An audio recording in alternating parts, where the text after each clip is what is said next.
Oh, it is never a dull day in Jets land. Is anyone else exhausted watching this team, following this team, everything involving this New York Jets team? All right, so let's break it all down, starting with a bizarre report from earlier in the day, getting to Robert Saleh's press conference, and then another report doubling down on the original report. So, I can't even, I literally tweeted it out. I can't even put up my Christmas lights at home without some bullshit happening.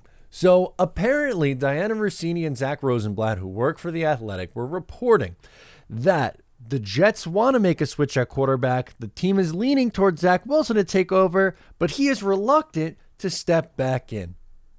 Could you imagine? Now, naturally, Twitter goes ablaze. Everyone goes ablaze because it's like, you have some people who are saying, if this is the case, then he shouldn't be here.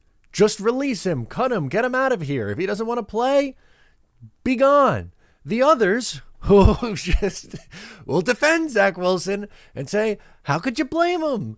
They kicked him to the curb and now they want him back. And a mess. So for about 2 hours, we were sitting waiting on this Robert Saleh press conference. And I wanted to, and I'm glad that I did. I didn't do a video on the initial report. I wanted to watch Robert Saleh's press conference first. And when he went up there, he looked pissed. He looked dejected. He looks like a dead man walking. Apparently, Joe Douglas and Robert Saleh are safe for 2024. The body language does not give off that, but again, we will see. But again, body language-wise, doesn't look great. So he was asked directly if Zach Wilson was going to start. He said no decision on a quarterback. He's not there yet. He'll let you know Wednesday. So look forward to doing that one on Wednesday, figuring out which quarterback the New York Jets are going to start, whether it'll be Tim Boyle, Trevor Siemian, or Zach Wilson. My feel as of, 3:52 p.m. Eastern time on Monday is Trevor Siemian with Zach Wilson as the backup and Tim Boyle strapped on a rocket ship that's bound to the moon. But would it be the most shocking thing if they went back to Zach Wilson? No, it wouldn't be. But I'm not convinced it matters. We've seen this team and this offense put up 6 points with Zach Wilson, Trevor Siemian, or Tim Boyle. Zach Wilson has the highest ceiling of any of these guys. He's going to start whoever he thinks gives his team the best chance to win. I don't know. He also then said that if Zach was reluctant to play, that he wouldn't be here, which is good because I don't think if we were like, hey, you're going to start this week and be like, no, I don't think I'm going to. Then the only natural response is okay. And then let's move on. Let's cut. Cut bait. We'll see you. It's been real. It's been fun, but that's not the case. And apparently, Zach Wilson wants the ball. Robert, have you decided on a quarterback this week? No, I'm still not there yet. Robert, can you comment at all on the report today that Zach Wilson and the accuracy of the report that Zach Wilson is reluctant to play? Well, let's be clear. If he was reluctant to play, guys, he wouldn't be here. All right. I actually, coincidentally, just got done speaking with him. He came in about a half hour ago, and we had a really good conversation. The young man wants the ball. He wants to start. He believes he's the best quarterback in the room and best quarterback for this team and the guy who gives us the best chance to win. And I'll tell you guys the same thing I told him. I appreciate it. I appreciate the fact that he wants to play. I'm just not there yet. Press conference immediately ends, and Diana Rossini has another report saying Aaron Rodgers reached out to Zach Wilson in an effort to advise him to resume the starter role. But at the time, Wilson remained apprehensive due to perceived injury risk per sources. How would she know that unless Aaron Rodgers or Zach Wilson is the source? And I don't know how much I buy. I really don't know how much I buy this report, which again is kind of why I'm glad that I held off, because at the time, immediate reaction is pissed off. Is okay, you don't want to play? See you later. Like, we're going to bend over backwards for this guy. For what? Why? They've given him 30-plus starts and has stunk. So, I don't know. Again, the offense stunk with you. It'll stink without you. Fine, whatever. But then you get Robert Saleh, who said, no, Zach Wilson came to me. I spoke to him 30 minutes ago, and he wants to play. He wants the ball. And then you get the report that Aaron Rodgers had to reach out to Zach Wilson.